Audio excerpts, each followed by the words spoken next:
Assalamualaikum warahmatullahi wabarakatuh.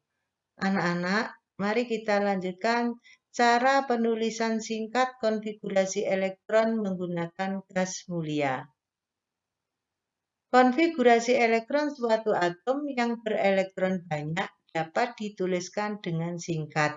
Caranya dengan menuliskan lambang unsur gas mulia yang sesuai sebagai pengganti konfigurasi elektron mulai dari 1s hingga yang dikehendaki.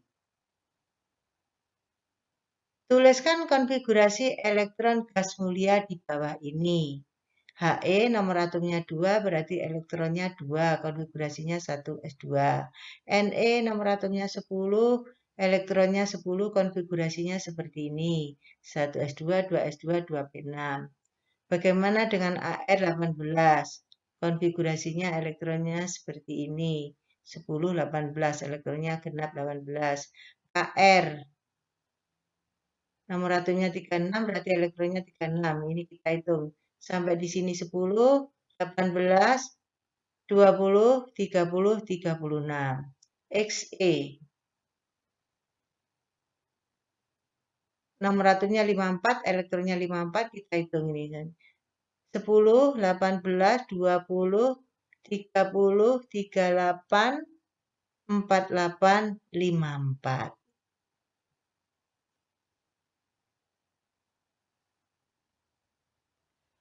Unsur-unsur gas mulia ini, kalau kita lihat di dalam sistem periodik,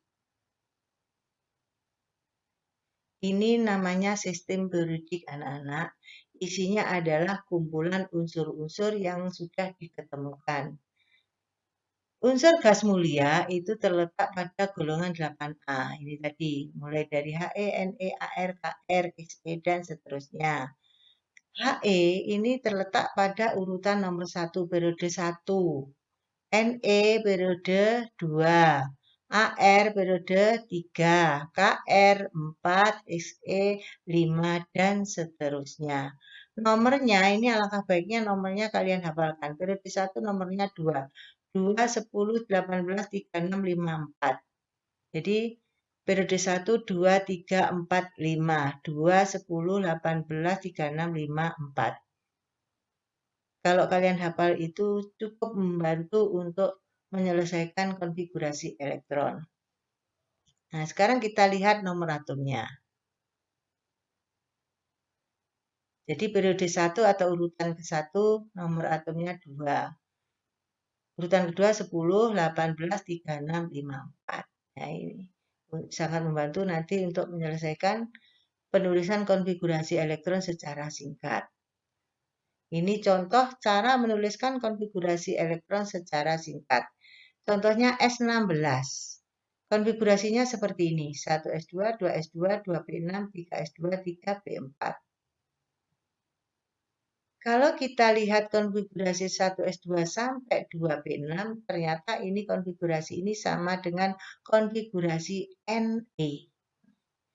Jadi, konfigurasi S16 ini bisa disingkat menggunakan gas mulia, yaitu S sama dengan Ne, kemudian lanjutannya 3s2, 3p4.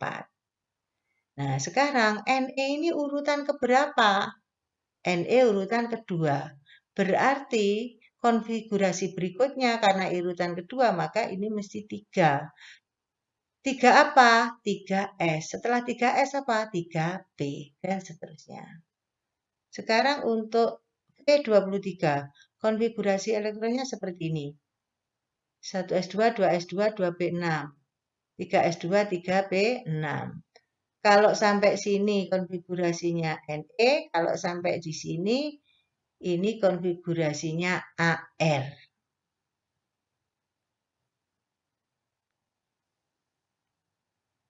Nah, kita lihat dulu diagram orbitalnya. Nah, kalau menggambarkan diagram orbital, kalau konfigurasinya singkat, cukup yang digambarkan setelah gas mulia. 3s2 ini berpasangan, 3p4. Berarti diisi tunggal-tunggal dulu, baru sisanya dipasangkan. Ini namanya diagram orbital. Nah, kemudian orbital-orbital ini diberi harga M. Kalau S itu harga M-nya 0. Kalau P itu L-nya kan 1, berarti harga M-nya mulai dari min L sampai dengan plus L. Berarti mulai dari min 1 sampai dengan plus 1. Berarti min 1, 0, plus 1. S itu harga L-nya 0, maka M-nya ya min 0 sampai plus 0, ya tetap 0. Nah, sekarang kembali ke sini, ini tadi konfigurasinya AR. 1S2 sampai 4 sampai 3P6. Ini adalah AR. Nah, kalau disingkat berarti konfigurasinya AR terus 4S2 3D3. AR itu urutan keberapa? Urutan ketiga. Kalau AR urutan ketiga berarti konfigurasi selanjutnya mesti N-nya 4. Bilangan kuantum utamanya 4. Jadi 4S2. Nah, tapi ingat setelah 4S2 kembali lagi ke 3D. Nah, sekarang kita isi elektronnya. Ini berpasangan, yang ini isinya 3, jadi diisi tunggal-tunggal dengan arah spin yang sama. Jadi panahnya naik dulu. Baru kalau dipasangkan, panahnya ke bawah. Demikian konfigurasi elektron yang disingkat. Mudah-mudahan kalian memahami. Sekarang saya lanjutkan cara menentukan kulit valensi dan elektron valensi. Apa yang dimaksud dengan kulit valensi? Kulit valensi adalah kulit yang diisi oleh elektron valensi. Bagaimana cara menentukan kulit valensi? Ketentuannya sebagai berikut. Untuk atom-atom yang konfigurasinya berakhir pada subkulit S atau P, maka kulit valensi ditunjukkan oleh bilangan kuantum utama atau N terbesar. Untuk atom-atom yang konfigurasinya berakhir pada subkulit D, kulit valensi ditunjukkan oleh Ns dan N-1D. Elektron valensi adalah banyaknya elektron yang terdapat pada kulit valensi.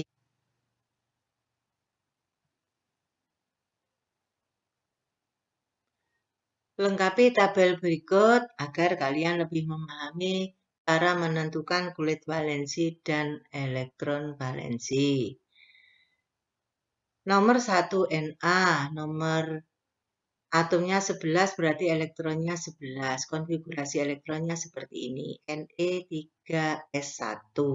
Ini konfigurasinya sudah konfigurasi secara singkat.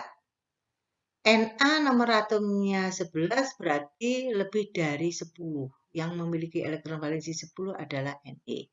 Jadi konfigurasinya langsung Ne urutan kedua berarti di sini langsung 3S1.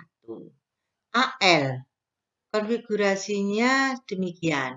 Nomor atomnya 13, elektronnya 13. Nomornya di atas 10, berarti di sini menggunakan gas mulia Ne. Langsung 3S2, 3P1, jadi jumlahnya 13. Ti22, konfigurasi elektronnya seperti ini. Ti22 berarti nomor atomnya di atas Ar18. Ar urutan ketiga, maka berikutnya adalah 4S2. Kemudian 3D2, jadi jumlahnya 22. Kulit valensinya. Kulit valensi kita melihat konfigurasi terakhir. Konfigurasi terakhir berakhir dengan S. Kalau berakhir dengan subkulit S atau P, maka kulit valensi ditunjukkan oleh bilangan kuantum utama N terbesar. N terbesarnya 3, berarti kulit valensinya ya 3S. Untuk Al13, konfigurasi elektron terakhirnya 3P. Kalau berakhir P juga ditunjukkan oleh N terbesar kulit valensinya. N terbesarnya 3. Ini juga 3, sama-sama besar. Berarti kulit valensinya ya 3S dan 3P. 3S dan 3P. Kemudian Ti22. Konfigurasi elektronnya berakhir dengan 3D. Untuk atom-atom yang konfigurasinya berakhir pada subkulit D, kulit valensi ditunjukkan oleh Ns dan N-1D. 4S dan 3D. 3 itu kan N-1. 3. Jadi kulit valensinya 4S dan 3D. Elektron valensinya berapa? Elektron valensi adalah elektron yang menempati pada kulit valensi. Kulit valensinya 3S, elektronnya 1, berarti elektron valensinya 1. Kulit valensinya 3S dan 3P, elektron yang menempati 2 dan 1, berarti elektron valensinya 3. Kulit valensinya 4S dan 3D, elektronnya berapa jumlahnya? 2 tambah 2, 4. Mari kita lanjutkan supaya kalian lebih paham. CO27, konfigurasi elektronnya seperti ini. AR18 tambah 2, 20 tambah 7, 27. BR35.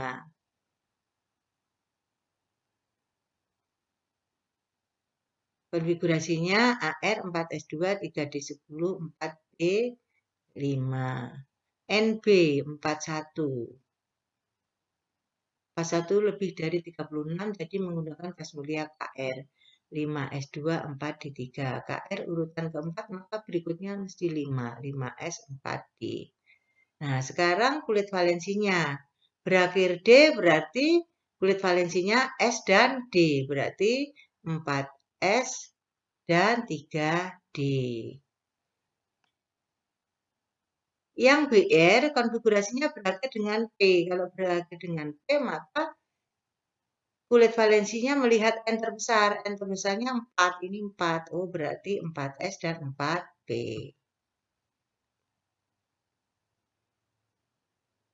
Kemudian NB41 konfigurasinya berakhir dengan 4D. Berarti kulit valensinya S dan D. Jadi 5S dan 4D. Nah, kemudian elektron valensinya. Elektron yang menempati pada kulit valensi 4S dan 3D. Nih. Jadi jumlahnya ada 9. Yang ini 4S dan 4P. 4S dan 4P. Jumlahnya 2 plus 5. Berarti 7. Yang ini 5S dan 4D. Jumlahnya 5. Mudah bukan anak-anak? Mudah-mudahan kalian paham. Nah, mengenai kulit valensi, kalau disimpulkan supaya mudah diingat, kuncinya yaitu melihat konfigurasi yang terakhir. Jadi kalau konfigurasi berakhir pada NS, maka kulit valensinya ya NS. Kalau berakhir pada NP, maka kulit valensinya nanti NS dan NP. N itu bilangan kuantum utama, bisa diisi 2, bisa diisi 3, dan seterusnya. Kalau berakhir dengan D, maka kulit valensinya adalah S dan D. NS dan N-1D. Tolong ini diingat-ingat dan dihafalkan.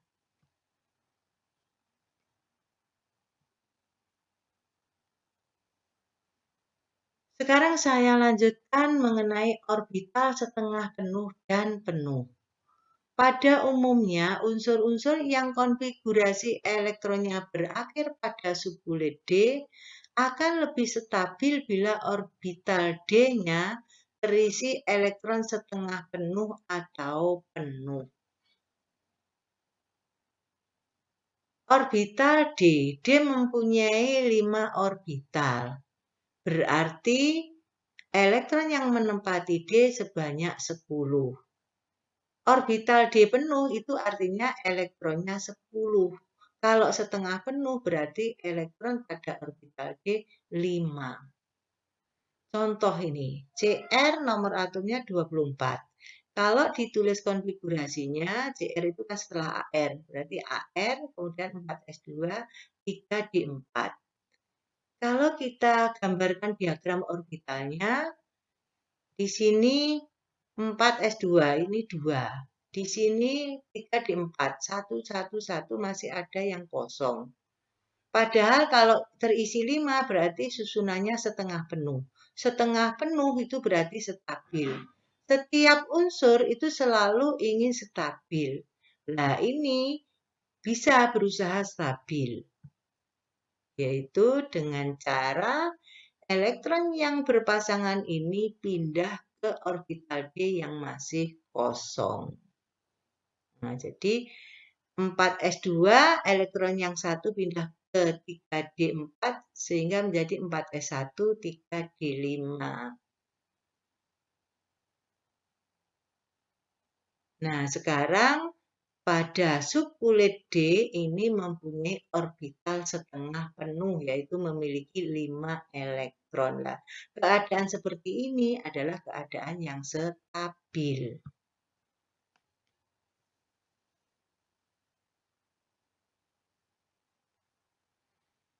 Dari contoh ini, kalau konfigurasi elektron itu mendekati setengah penuh, maka atom-atom ini cenderung untuk menjadi setengah penuh. Apabila konfigurasi elektron itu mendekati penuh, penuh itu artinya memiliki elektron pada subkulit D10, maka berusaha untuk mencapai orbital D terisi elektron penuh. Nah, untuk lebih jelasnya, ini ada soal, silahkan dikerjakan. Kita lanjutkan bagaimana cara menuliskan konfigurasi elektron pada ion. Ion dibedakan ada 2, yaitu ion positif dan ion negatif. Bagaimana terbentuknya ion positif? Ion positif diberi lambang AX+. Terbentuk bila atom netral melepas sebanyak X elektron valensinya. Elektron yang dilepas terlebih dahulu adalah elektron pada subkulit paling luar atau subkulit dengan harga N terbesar. Nah, untuk pembentukan ion negatif itu diberi lambang By-. Terbentuk bila atom netral menyerap atau menangkap elektron sebanyak Y elektron. Untuk lebih jelasnya, ini ada contoh cara menentukan konfigurasi elektron ion. Ada unsur F9. Konfigurasi atom netralnya F9 berarti elektronnya 9, ini 1S2, 2S2, 2P5. Sekarang konfigurasi elektron atom netral Cr24. Konfigurasinya seperti ini. Kalian harus tetap ingat bahwa harus memenuhi orbital D setengah penuh. Jadi 4S1, 3D5 benarnya, bukan 4S2, 3D4. Bagaimana konfigurasi elektron ion F-9? F- artinya F telah menangkap 1 elektron, berarti ada tambahan elektron. Nah, elektron itu masuk ke orbital yang belum penuh. Yang belum penuh adalah P5. Jadi 1 elektron masuk ke sini. Jadi konfigurasinya menjadi seperti ini. 1S2, 2S2, 2P6. Nah, sekarang bagaimana konfigurasi ion Cr13? Cr13 artinya melepas 3 elektron. Elektron yang dilepas yang mana? Yaitu yang paling luar atau pada subkulit dengan N terbesar. Ini N-nya 4, ini N-nya 3. N terbesar kan 4. Berarti elektron yang dilepas dahulu adalah yang di 4S1. Cr13 melepas 3, berarti ini dilepas 1, berarti ini tambah lagi melepas 2. Jadi konfigurasi elektronnya menjadi AR4S03D3. Nah, untuk 4S0 ini boleh tidak ditulis, jadi penulisannya bisa seperti ini langsung. AR3D3. Mengerti anak-anak? Mudah-mudahan kalian memahami. Nah, ini ada soal menuliskan konfigurasi elektron ion. Ini saya beri satu contoh. Ti nomor atomnya 22 yang ditanyakan Ti2+. Bagaimana konfigurasinya? Kita tulis dulu konfigurasi atom netral Ti. Konfigurasi atom netral Ti adalah Ar4S2 3D2. Ar18 tambah 2, 20, 22 berarti D-nya 2. Nah, untuk konfigurasi elektron Ti2+, berarti ini telah melepas 2 elektron. Nah, yang dilepas yang mana? Yang N terbesar. N terbesarnya 4, berarti yang dilepas dulu adalah di 4S2. Jadi 2 elektron ini dilepas. Jadi konfigurasinya seperti ini, menjadi Ar3D2. Mudah-mudahan penjelasan ini menambah pemahaman kalian. Sampai ketemu di video selanjutnya. Saya akhiri. Wassalamualaikum warahmatullahi wabarakatuh.